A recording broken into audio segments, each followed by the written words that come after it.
Good evening, everyone. Let me introduce myself. I'm Ricky from Philip Futures, and I'll be your host as well as the speaker for the second session of tonight's webinar. Thank you so much for taking time to join us for this event with the theme Master US Indices Winning Strategies for Volatile Market. This webinar is also supported by CME Exchange, and we are very fortunate to have an amazing speakers. Daniel Ang serve as founder and CEO of Trader Academy International Pte Ltd with us tonight. And before we start, I'd like to share tonight's agenda. We have four sessions: main topic, second topic, Q&A, and closing. Okay. Now to keep things moving, let's watch a short company profile video from Philip Futures.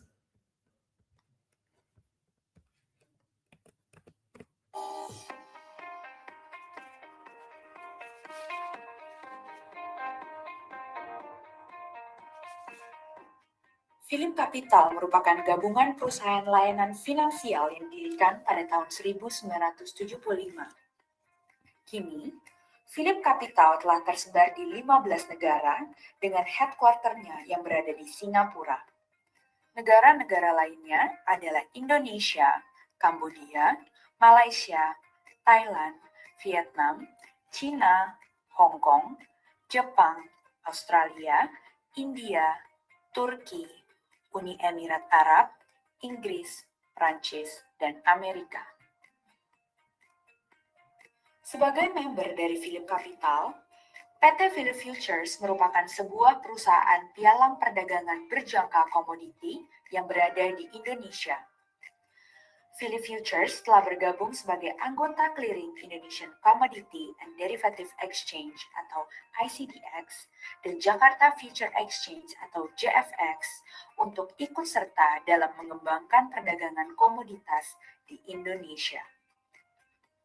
Philip Futures juga terdaftar di Bapepti atau Badan Pengawas Perdagangan Berjangka Komoditi dan memiliki izin penyaluran amanat luar negeri atau pasar berjangka asing.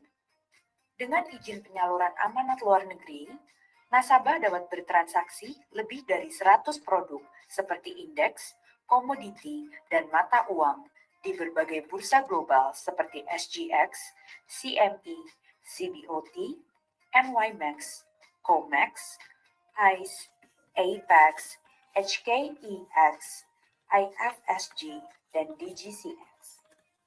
Misi dari Philip Futures adalah membantu nasabah untuk mencapai kesuksesan finansial di pasar komoditas dan derivatif. Philip Futures, bringing global markets closer to you. Okay, after that, I'll share a bit about our company and its global coverage. Globally, we are present in 15 countries with our headquarters in Singapore. We proudly serve over 1 million clients, manage shareholder funds, $2.5 billion and overseas asset amount to $35 billion. And we are supported by a team of 5,000 professionals. And without further ado, let's welcome our speaker for the first session, Mr. Daniel Ang.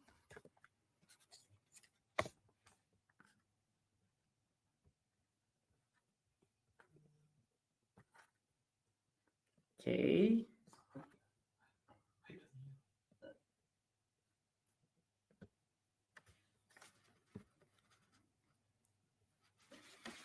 Hi, Mr. Daniel Ang.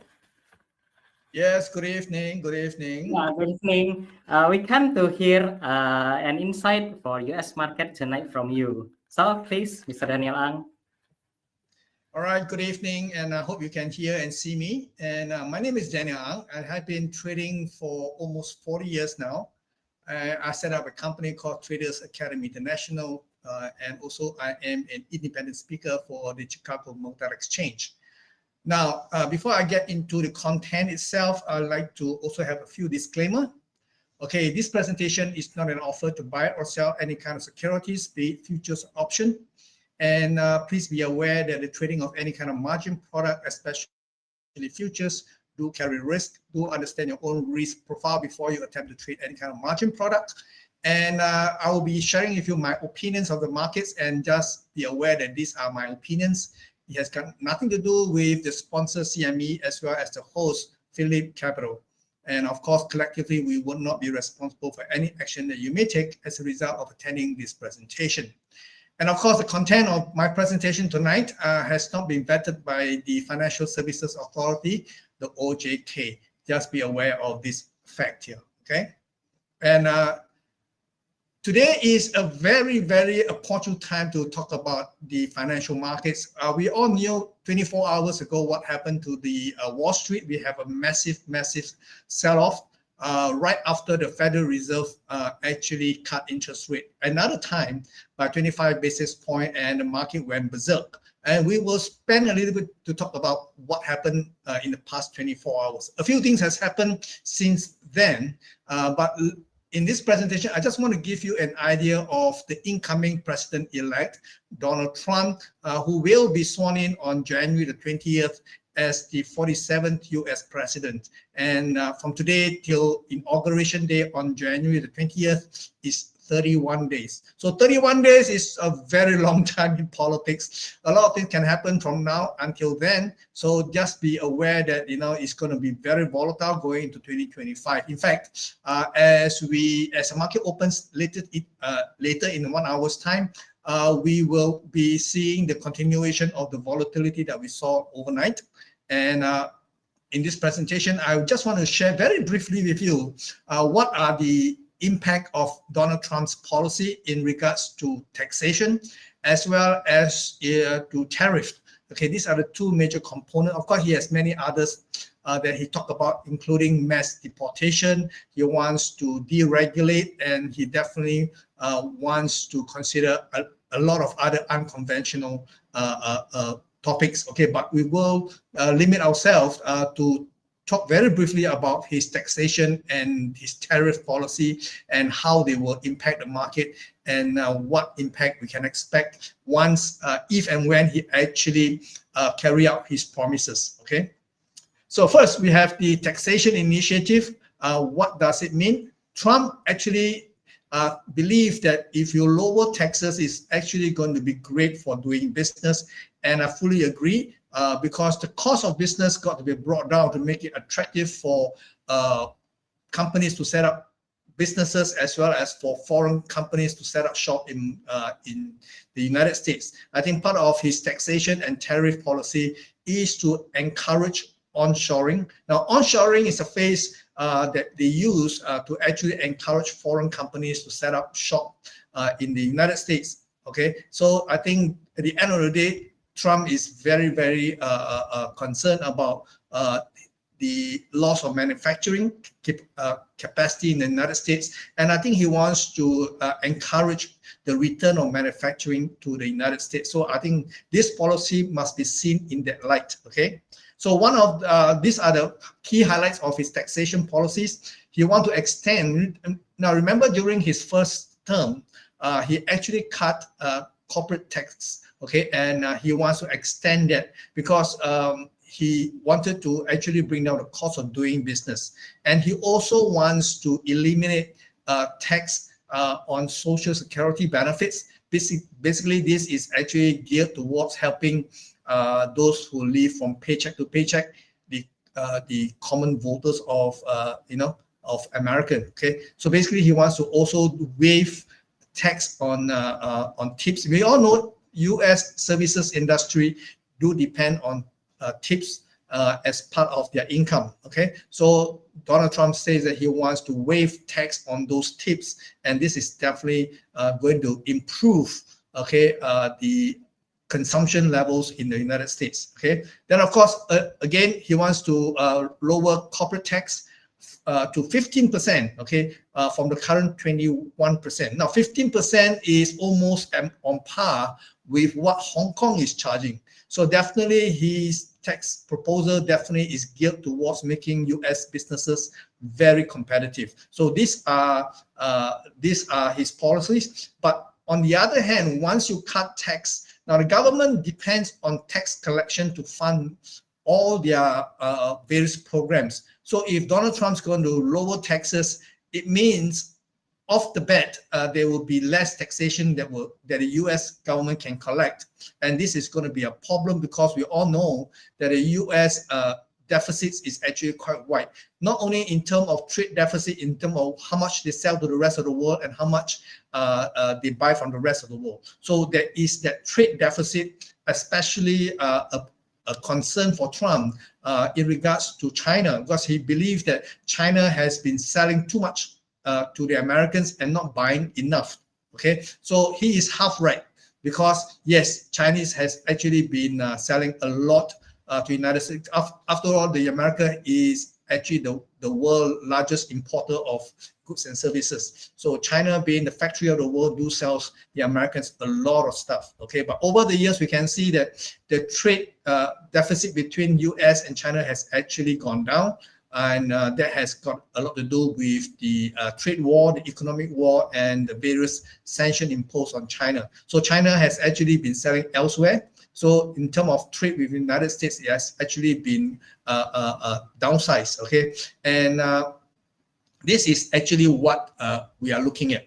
Okay, now the revenue I'm talking about, of course, is the taxation.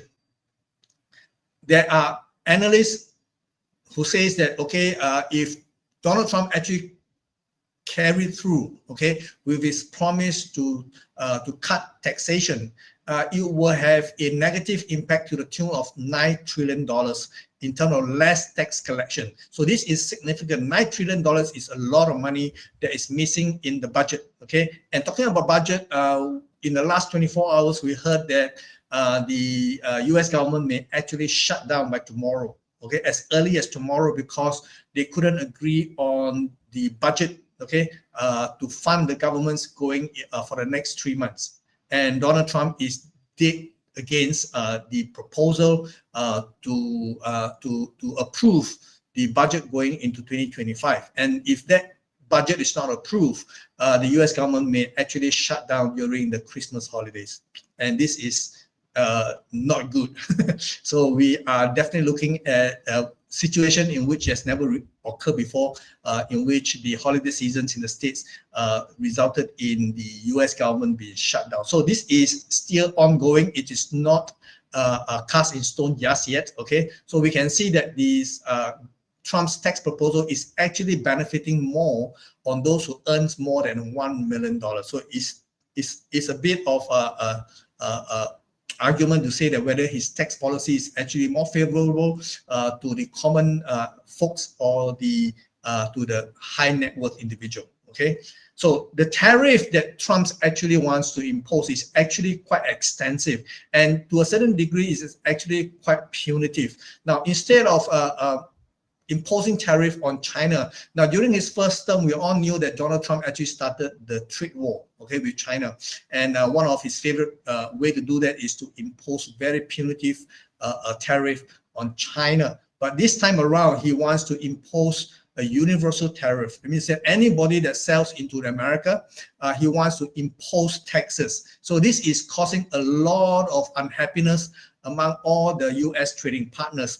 Key among them, of course, will be Canada and, of course, Mexico. Now, Canada and Mexico are in a new trade agreement which Donald Trump actually negotiated during his first term. Now, before Donald Trump came into power, the trade between North and South America, principally between Canada, US, and Mexico, is ruled by NAFTA.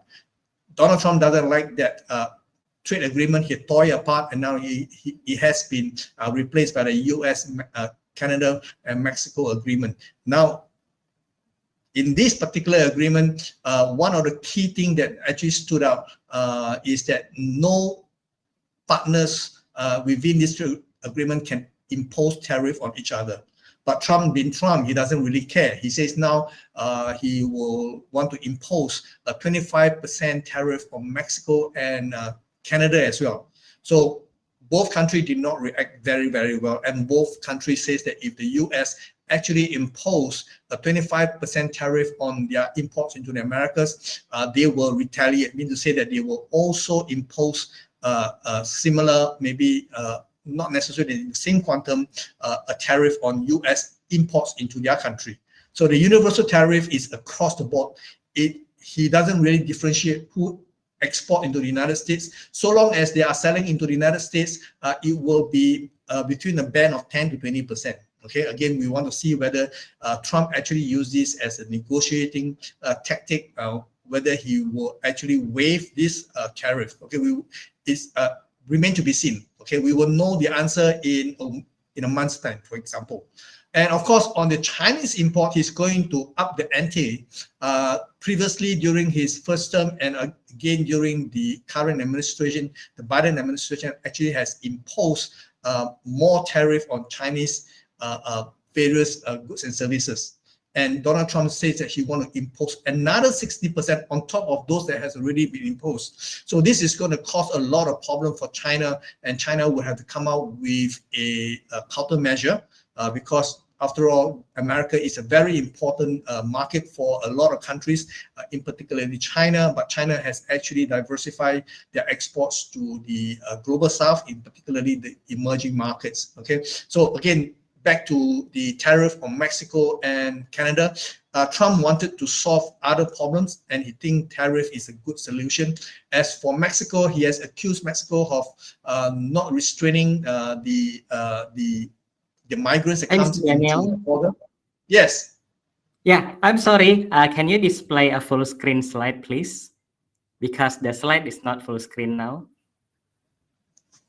I thought it is. Okay, hang on. Okay, can you display it full screen?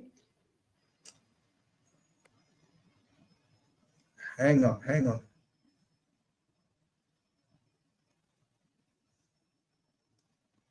Is it better now? Still the same? I have to shut down my my camera in that case. Okay.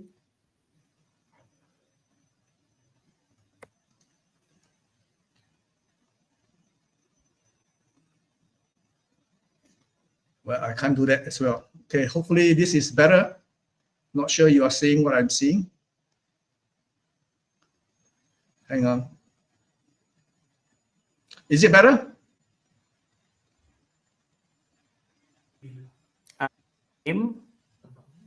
Is it better? Still the same, Mr. Daniel. I am not able to do more. Let me see if I can do. Okay, it's okay. Go ahead, Mr. Daniel. Okay, sorry about this. And where was I? I was talking about the tariffs imposed on Canada. He wants to, but you see, the trade between Canada and US is actually quite massive. Canada depends 70% of their income from selling to America. So if the US actually impose a 25% tariff on Canadians export into the United States, it would be a big thing. Okay, and definitely there will be retaliation from the Canadian. And as far as Mexico is concerned, Mexico president also says that she will impose retaliation if Donald Trump actually carried through with the threat to impose a 25% tariff. Now, this is going to have a global impact because within hours of Donald Trump's victory on November the 5th, one government actually collapsed. We have the German government actually collapsed. And over the last 24 hours, we heard that the Chancellor of Germany has actually lost the vote of confidence, so they will go into an election just after Donald Trump's return back to the White House. We also have in Europe a collapse of the French government. So the two countries collectively are major economies in the EU. So we will be seeing how this thing unfolds, but it's definitely going to be a negative impact on the global economy. Okay.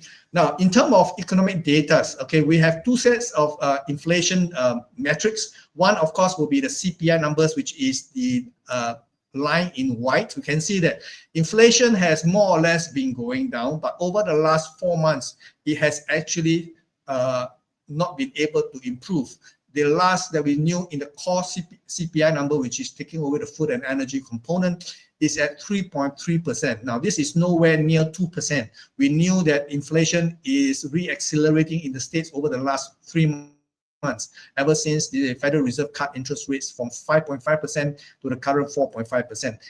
Inflation is coming back. And we can also see that in the PCE, which is the personal consumption expenditure, something that we will be expecting tomorrow. So the expectation is that it will bump up to 2.9% from the current 2.8%. So when the PCE is being measured, we can see that this is actually the Federal Reserve favorite inflation gauge, and it has hit a bottom from May to July, and it has been climbing steadily. So we can see that it is getting away from the target rate of 2%.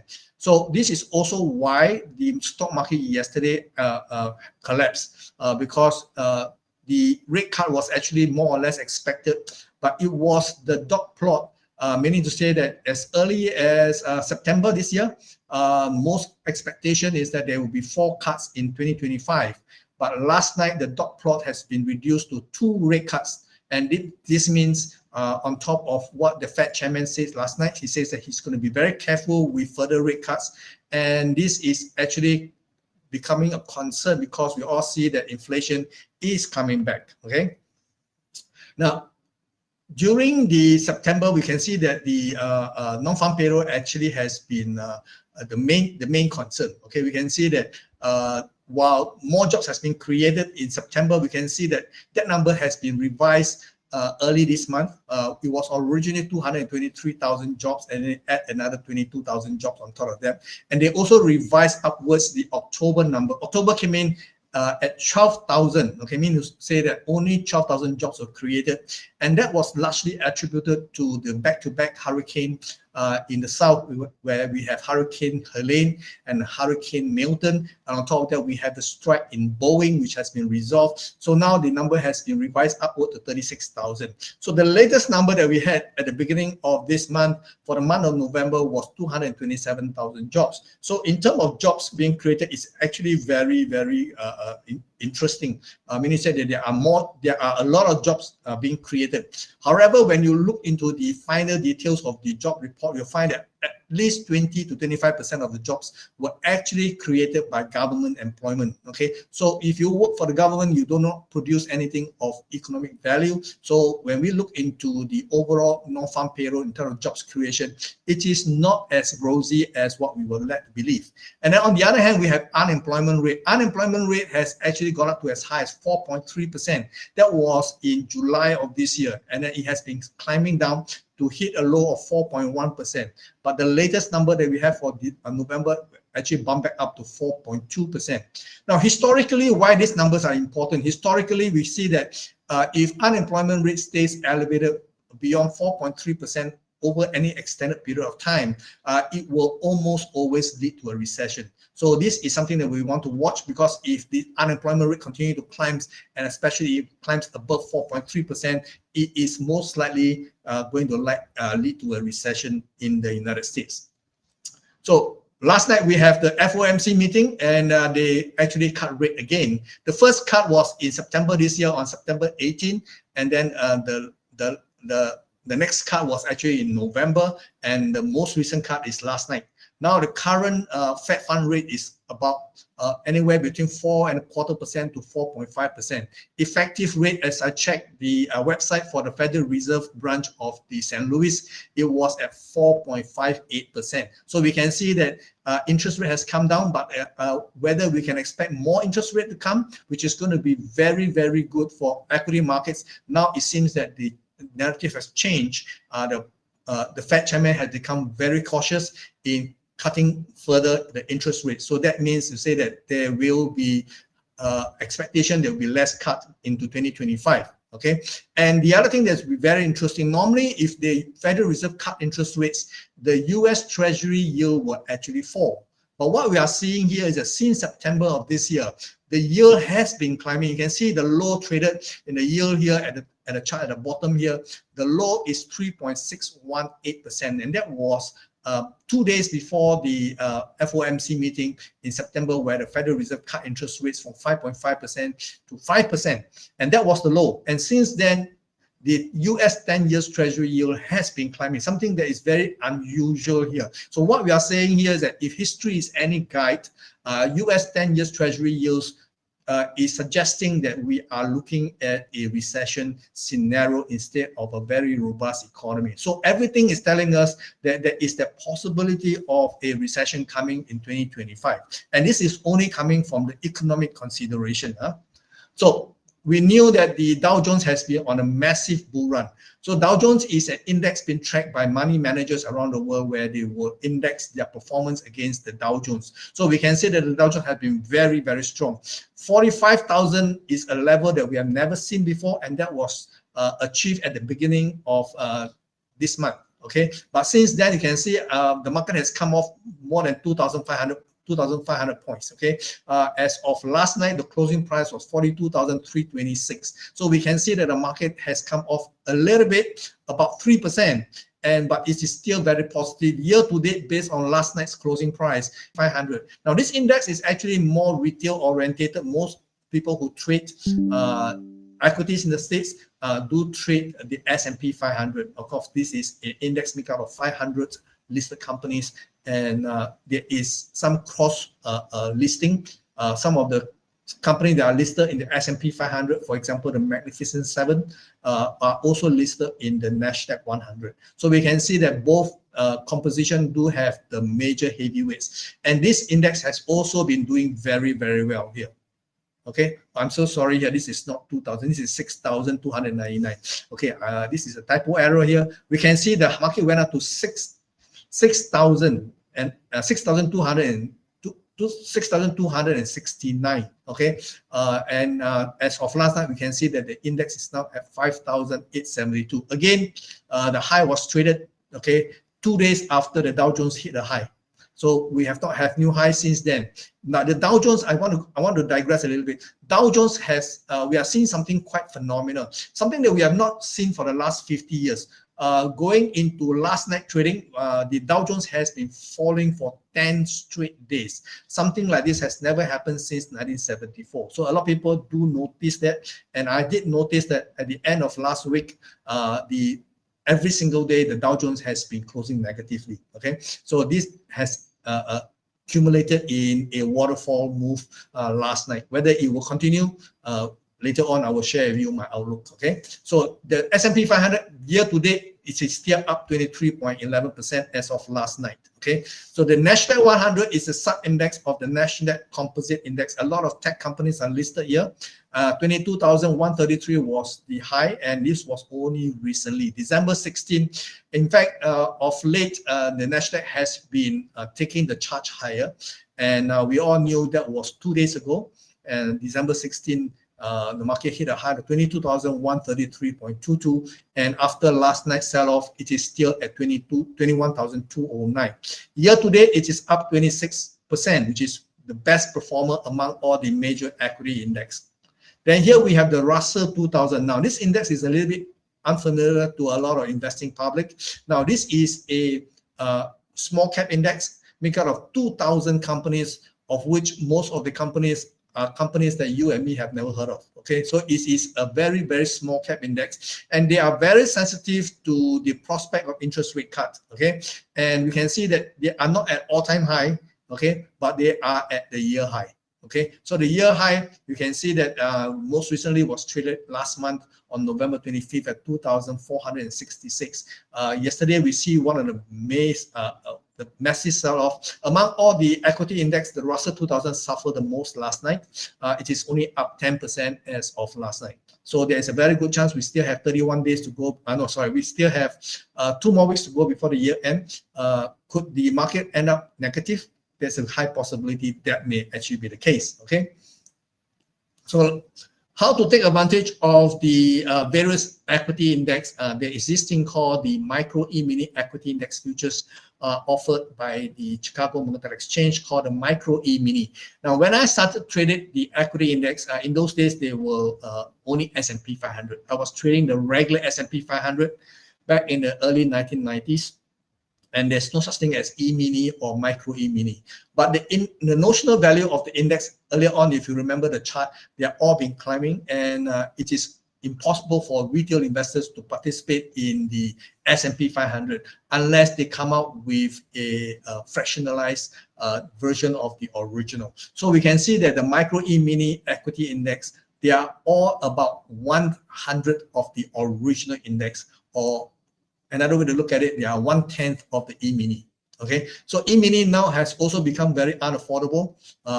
So they had to come up with a new product. Now, this product was actually launched months before the COVID lockdown, okay, which is very opportune because suddenly, you know, when the pandemic was announced and the market went into a spasm, we have a mini crash, and a lot of people were able to take advantage of that movements during the early part of 2020. Okay, so this is among the equity index. There are more than this right now, but these are the four major ones. Okay, we have the micro E-mini S&P 500. The symbol is MES, and this contract size is $5 times the notional value of the index. And the trading time, these are what I'll be showing you as per the CME website based on Central Times. You have to do your own conversion, and the minimum price movements is quarter point equal to $1.25, and they are offered for every quarter. We are now currently trading the March 2025 contract. The December contract is going to expire soon, so we are not going to be watching the December contract. We'll be watching the March contract, and all the settlements will be cash settled, meaning to say there is no delivery. So the termination of trading will be at 8:30 Central Times on the third Friday of the contract month. That's why we are not offering, I'm not showing you the December contract. Now, the maintenance margins are not cast in stone. You're based on the volatility. And I last check, there is a slight upward reversion in the maintenance margin. Now, this is the amount of money that you must have in your account when you want to hold a position overnight. Okay, so again, this can be changed if there is going to be severe volatility. So always check with your broker what is the latest maintenance margin requirement. You can see that the reference date is as of this afternoon. Okay, so the other very, very popular contract other than the micro E-mini S&P 500 is the micro E-mini Nasdaq 100. In terms of volume traded, the number one is actually the Nasdaq 100. Okay, the micro E-mini Nasdaq 100 is the most traded contract among the micro E-mini suite of equity index futures. On the average, we have more than 1 million contract traded every single night. Okay, so the symbol for this product is MNQ.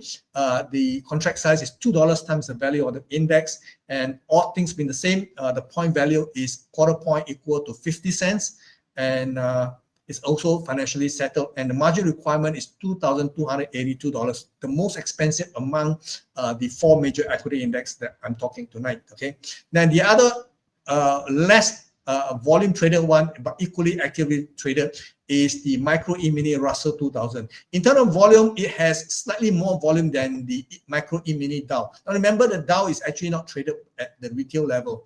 The Dow is actually more traded at the institutional level. So in terms of volume, it is the least among the four. Okay, so the Russell 2000 is a very important index because, like I say, it's a small cap index. The symbol is M2K, and the value is $5 times the index, and 0.1 point movement is equal to 50 cents, and the margin is the most affordable at $810 for now. And of course, we want to talk about the micro E-mini Dow. The symbol is MYM, is 50 cents equal times the index, and 1 point is equal to 50 cents. And the internal margin requirement, it is very affordable, $1,074 as of now. So you can go and check the CME website for the latest update. Now, in terms of the volume and the open interest, we can see that on the top left-hand corner, we have the micro E-mini S&P 500. This is 1 day delayed. The last number that I have was on December 17. That means it did not capture last night's volume just yet because their website has not updated. So we can see that volume on the average is about 800,000 lots being traded every single night. And we can see the open interest has been climbing. Now, what it means is that people are holding position, okay? And I think we probably will see a marked decrease from where it was on December 17. After tomorrow, they will update this December 18 open interest. I suspect that we will see a drop in the interest here. Okay. Now, the most popular and most heavily traded product in this micro E-mini suite of equity index is actually the micro E-mini Nasdaq 100.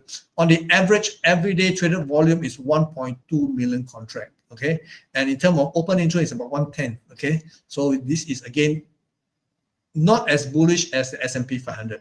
It's actually coming off a little bit just before yesterday's big move. Then in the Dow has been very bullish, and we can see open interest has been climbing. But in terms of volume traded, you can see it's about 100,000 contract changing hand every single night. So it's about 1/10 the average trading volume of the, let's say, the Nasdaq 100. The Russell 2000 has on the average also about 100,000 contract being traded, maybe less. Okay, but you can see the open interest has been climbing, so there is a lot of people holding on to long-term positions. Okay, and I think after last night there is a bit of a shakeout in terms of people holding positions. Okay, so this is the weekly time frame of the micro E-mini S&P 500. Now this is my way of looking at markets. I'm supposed to share a new strategy, but I don't think we can do that here. But I will briefly explain to you why I look at the market in this manner. You can see that my chart is very clean. I don't have a lot of indicator, but I need to know where the general direction the market is heading. From this chart here, I can actually box up. You can see there are green boxes, and boxes like this are area of contestation. Hi, Mr. Daniel. Sorry. Yeah, sorry again, Yes. Mr. Daniel. Can you scroll your screen because your screen still freeze? Okay, I'm not sure what is the reason. Okay. Let me see. Yeah, okay, it's changing now. Okay. Okay, go ahead. All right. Never happened like this before. Okay. Anyway, you can see there are green boxes. These are boxes that I use a method called fractals to find out where the parameters of the contest for dominance is being fought. And prices has left the green color box, means the market has already is on the way higher. But I'm not going to buy when the prices are outside the green color box.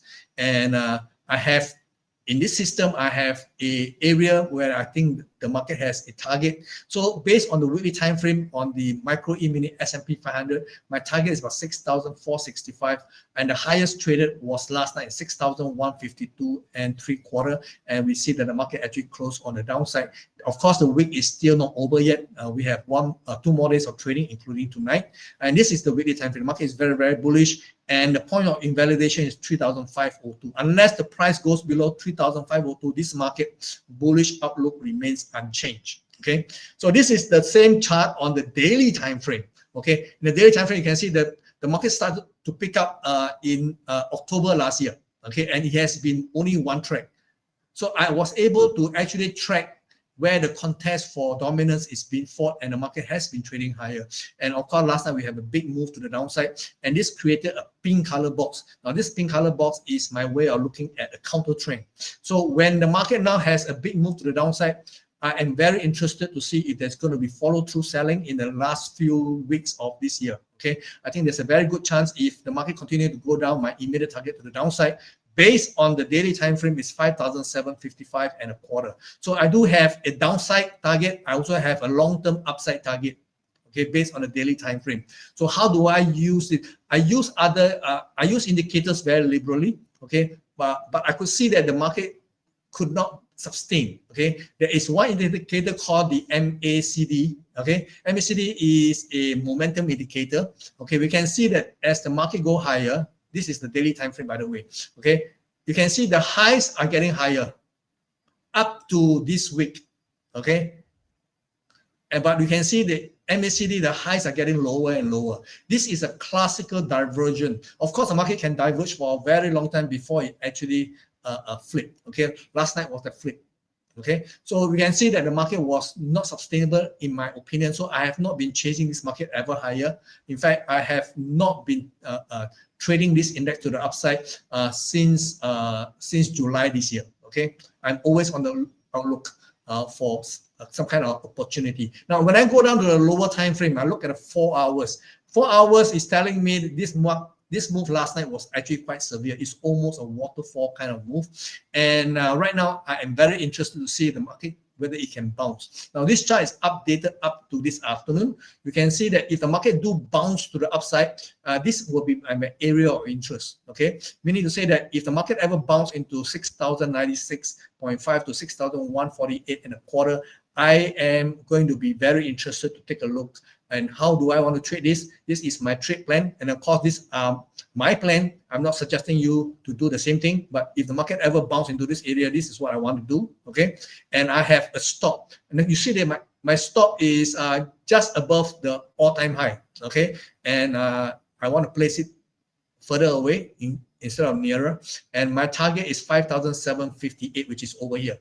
Okay, so if this trade actually materialize, I have a 1:6 risk-reward ratio, which is one of the best risk-reward ratio in terms of trading opportunity in US equity markets. So if the market can bounce, I am going to be a seller. But if it cannot bounce, then if the market goes straight down, okay, then of course I will have to adjust my posture. Okay, so this is how I will look at the S&P 500.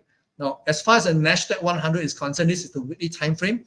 Again, very similar. The market started to move up in last September, and it has been very, very strong. So if the market closed anywhere like this, okay, this is up to yesterday. If the market closed like this by the end of this week, okay, that will be a pin bar. A pin bar is a reversal pattern on its by itself. My long-term target for the Nasdaq 100 is actually 25,688.25. So this is my long-term projected target. Okay, but now that we have a move to the downside last night, we have to consider if there's going to be any opportunity trading counter trend.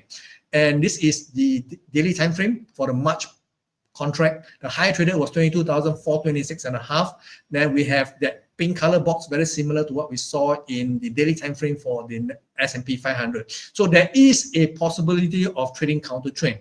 Okay, and if the market goes down, there's a target at 20,620.5. So how I also see the same thing like a divergent, very similar to what I show you in the S&P 500. The Nasdaq 100 has also been diverging since August of this year. You can see all the highs are getting higher and higher, but the index itself, the MACD highs are getting lower and lower. So this was actually telling me at some point the market will not be able to sustain its continued rally. Okay, so this is again something that I want to be watching actively. So on the 4 hours time frame, it's very similar in structure. 4 hours time frame, the market can bounce into 22,157.5, even to 22,387.5. I am going to be a player. Okay, this is my trade plan for the micro E-mini Nasdaq 100. So this is my area of interest here. If the market ever bounce, then I will be a seller. Okay, my stop is going to be placed marginally above the all-time high. Okay, and my target is at this area here. This area is actually my target, 20,819.5, which is the upper end of this darkened green area. In terms of risk reward ratio, it's not as great as the S&P 500, but it's still very respectable. It is $1 risk, $3.50 potential profit. So if the market ever bounce, I am going to be a player. So in the Dow Jones, okay, we are seeing the weekly time frame. Again, this is the March contract. The market came very, very close to my target of 45,940. Okay, but it did not quite get there. The market has been coming down for the last 2 weeks. For the last 10 days, in fact, the market has been coming down. Okay, so this is the daily time frame. This market, you can see it has been coming down, and last night it accelerated to the downside. They're only one color, okay, for the last 10 years, and this has not happened for the last 50 years, since 1974. Okay, even before I started to trade. And if the market continues to trade lower, this will be the target of 41,119. So how do I formulate a trading plan? So this is going to be what I'll be watching at. This is the daily time frame. There is also a divergence very recently. Okay, you can see that the highs are getting higher, the peaks are getting lower. Okay, so here in the 4 hours time frame, I am hoping that there will be a bounce in the next few days, and if the market ever bounce to 44,144 to 44,553, I am going to be a player, and this is my trade plan. Okay, and my stop is going to be above here, 45,400 45,461. Sorry, 45,402. My target is 41,461. So you can see my risk reward is always very good. But in terms of the superiority of the risk reward, it's not as good as the S&P 500 or even the Nasdaq 100. It's $1 risk in exchange for $2 potential profit. So among the risk reward ratio is not the best, but if the market do give me a chance to do it, I will do it. Okay. Now this is the Russell 2000. This is the weekly time frame. You can see that the market target is at 2,809, and market actually peaks at 2,476.8. Okay, and the market comes off. It has been coming down for 3 weeks already. In fact, before the Dow Jones start to come off, the Russell 2000 has been falling because the rate cut that we have last night is long expected. So nobody expect the market to react the way they did last night. But what did the market in was the prospect of less rate cut going into 2025. And this is the daily time frame. You can see that the acceleration has actually been quite sharp in the daily time frame. And if the market didn't bounce, it goes straight down. The target will be 2,111.7. So I'm going to look at the divergence. There is also a very clear divergence in the Russell 2000 relative to the MACD. So these are clues that provide me, telling me that I shouldn't be chasing the market ever higher and to look out for potential counter trend trading opportunity. Okay, in the 4 hours, again, this is a compressed chart. Okay, this is what I will be doing if the market ever bounce. Okay, right now, if the market doesn't bounce, then there is no opportunity. Okay, so this is my trade plan. If the market can bounce into this area, I'm going to be a seller. I'm going to put my stop just above this level, 2,476.8, and my target is to go for 2,125.1 with a risk reward ratio not necessarily the worst, but I think it's slightly better than the one that we saw in the Dow. Okay, $1 in exchange for $2.50 potential. So this is basically how I look at all the different markets, and my approach is always the same, regardless of what I trade. Okay, so if you have any question, I'll be very happy to take your questions. And I am very sorry that we don't have enough time to talk about strategy, but if we do have, I'm more than happy to share with you my various strategy. So I will take questions from you guys if you have any.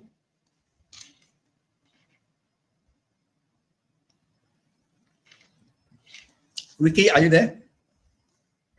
Yeah. Wow. Thank you for sharing, Mr. Daniel.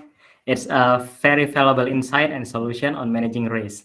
So now let me take a moment to briefly introduce the trading platform we use and highlight some exciting promotion available exclusively to tonight's webinar participant. If you have any question regarding tonight's topic, please feel free to submit the question in the YouTube chat or send them directly to our WhatsApp at +6285599065525. Okay, next I will introduce the trading platform we will be using, highlight its features and benefit.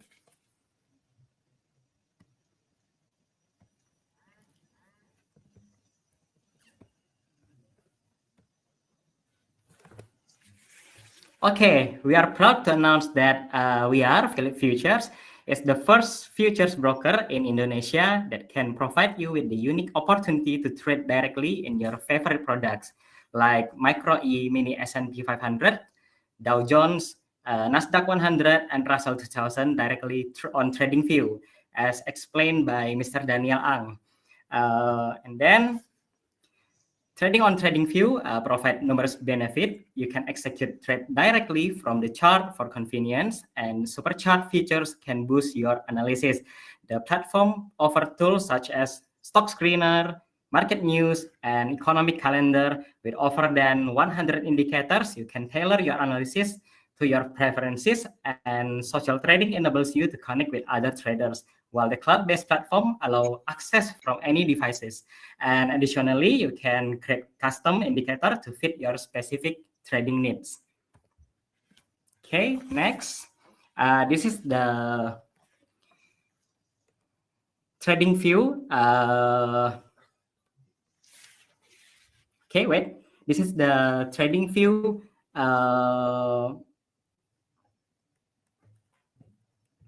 This is how to connect your TradingView with Nova 2.0. You can find us in your trading panel find Philip Nova, and then you can log in into your account using TradingView.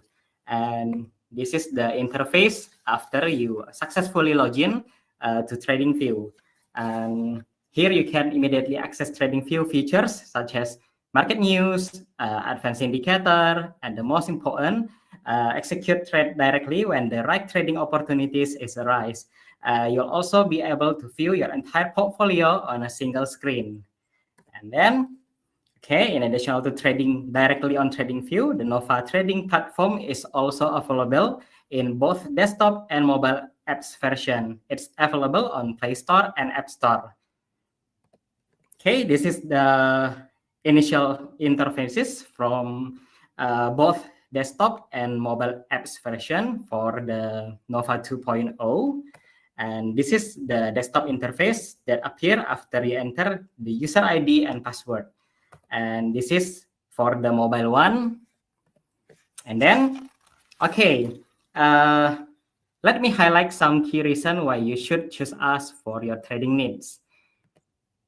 Here's why you should choose us, because we are customer focused. We prioritize your needs. We offer a seamless boarding process, provide a powerful trading platform with advanced features, and ensure 24-hour support whenever you need an assistance. And then we have an exclusive promotion only for you tonight. With a minimum deposit only $50, you can open your first trading account with Philip Futures. Once your account is active, you can start trading popular products like Micro E-mini S&P 500, Dow Jones, Nasdaq 100, Russell 2000, and Micro WTI crude oil. Okay, and all with a low commission, just $3.8 per lot per site. And don't miss this great opportunity. Open your account with us tonight. And then, besides that promotion, we also offer low commission rates for trading gold and forex, providing more cost-efficient way to trade in this popular market. And then you can take advantage to personalize one-on-one coaching by opening your account today. Receive tailored guidance to improve your trading skill and optimize your strategy. Okay, and the last one, join our community for exclusive insight and support. Open your account today and gain access to exclusive WhatsApp group. Stay tuned with real-time news and insight from our website and social media to enhance your trading experience. Okay, now is the time for Q&A session. Please type your question in the chat box, or if you want to open an account, you can either scan the QR code or visit the link. Okay.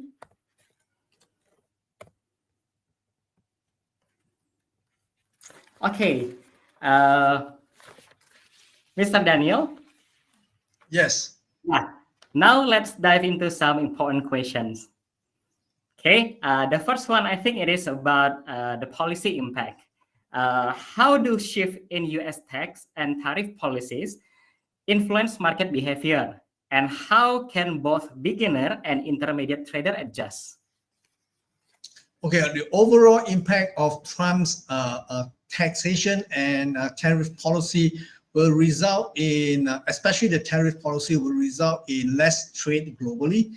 There is the possibility if Donald Trump actually go through with his threat to impose all this tariff on all its major partners, we probably will see a slowdown in global economy, not necessarily in the States, but I think everywhere else, because after all, every country wants to sell to the Americans, and if all the export into America will be subject to universal tariff, that will make it very difficult for the exporters.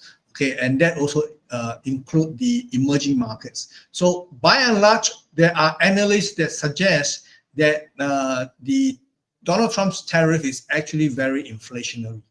Okay, and who will be paying for the additional tariff? Based on Donald Trump 1.0 version during his first term, we find that the US consumer are actually the one paying for the additional tariff. So if they're going to hike the tariff massively on all imports into America, especially from China.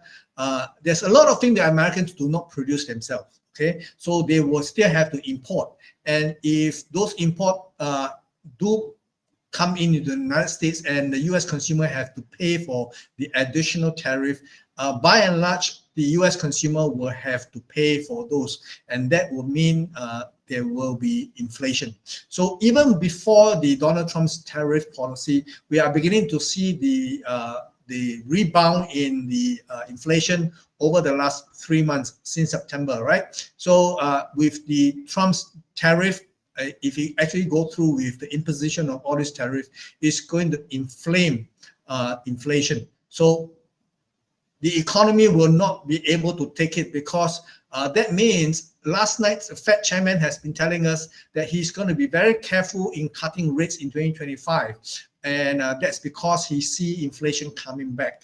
And previously, we knew that the catchphrase that the Fed chairman used was higher for longer, referring to interest rates. Now it seems that if this is going to be the case, and on top of that, we have not only Trump's tariff policy that will be inflationary, I think we are looking at much higher interest rates. Okay, so we're going to see the return of high interest rates for the next few years, and they're all going to blame it on Donald Trump. Okay, so in terms of this policy, I think the net effect will be inflation.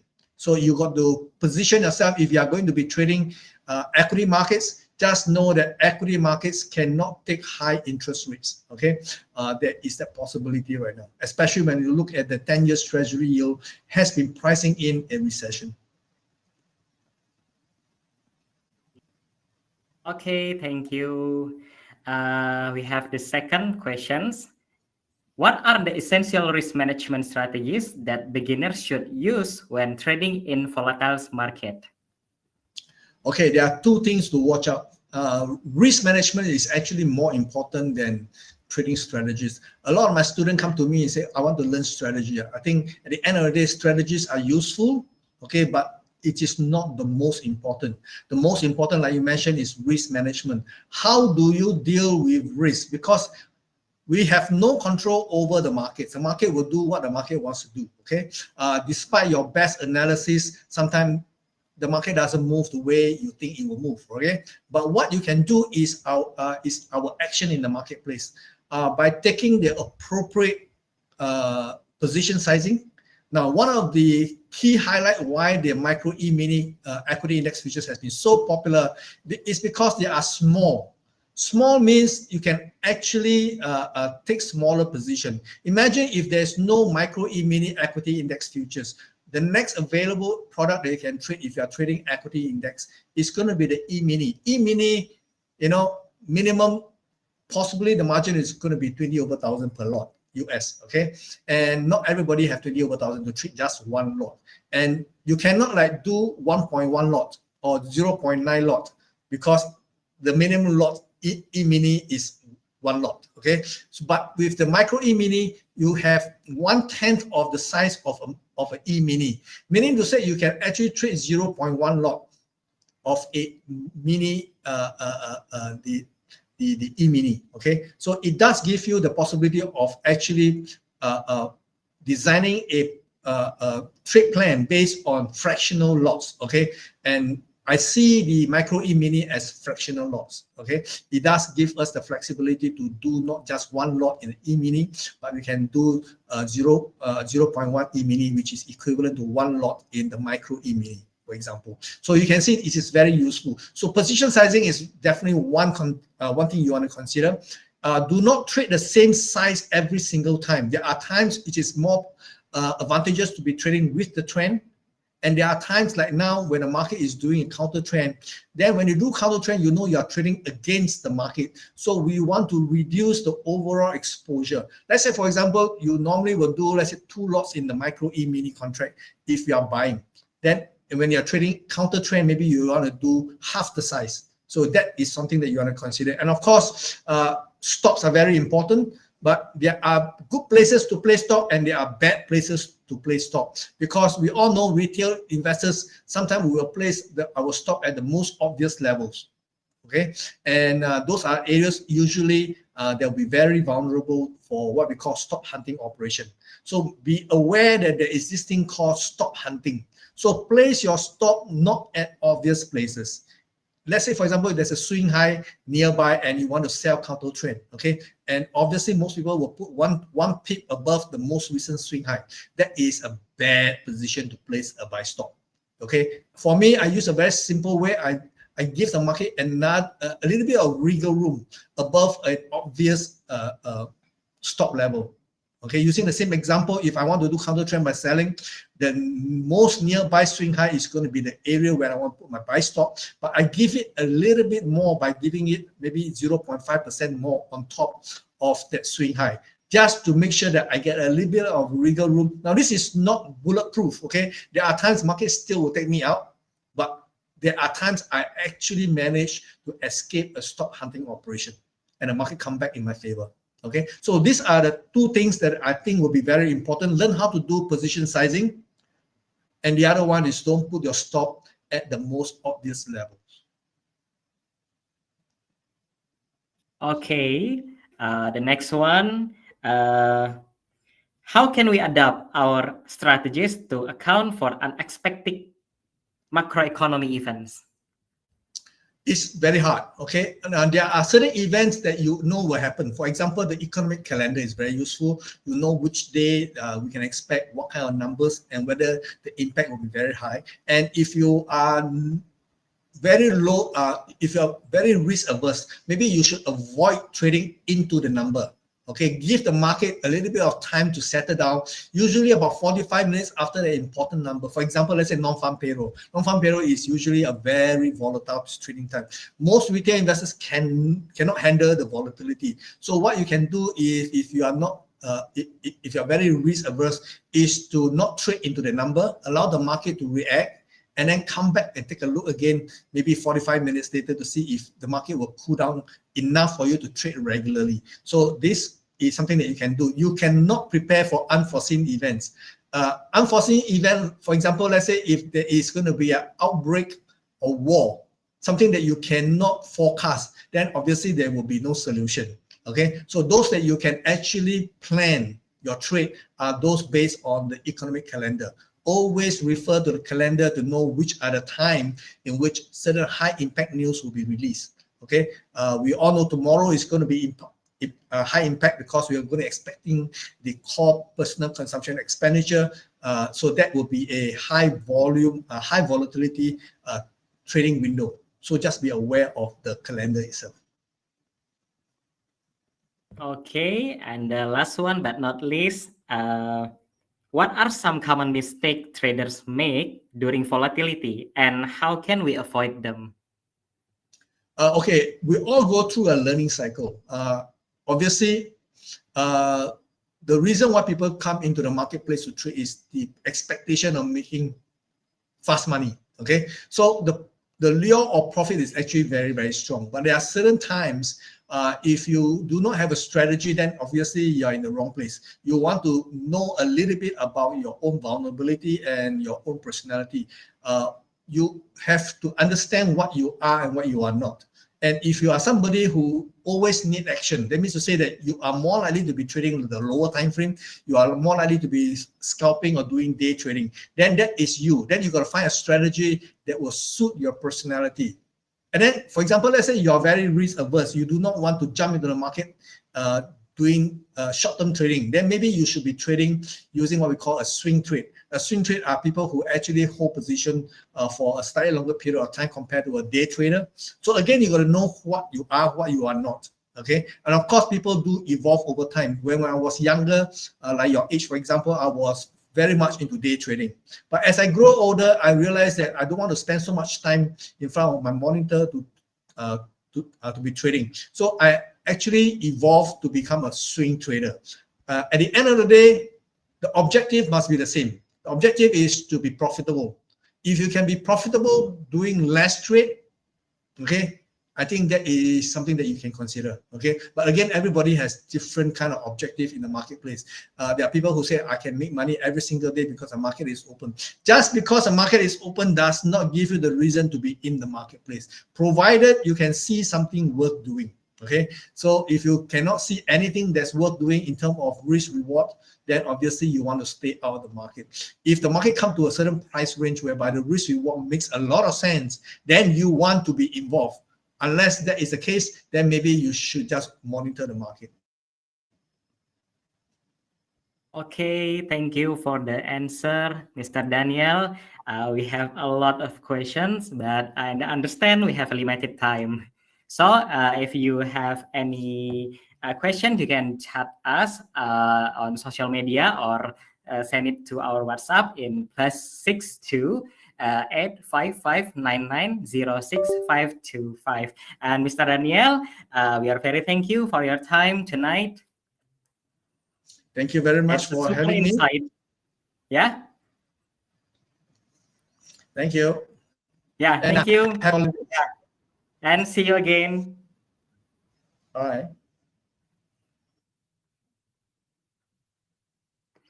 Okay. If you have any questions, you can follow our social media. You can chat us anytime, and you can send us any question through social media or our WhatsApp. And see you again.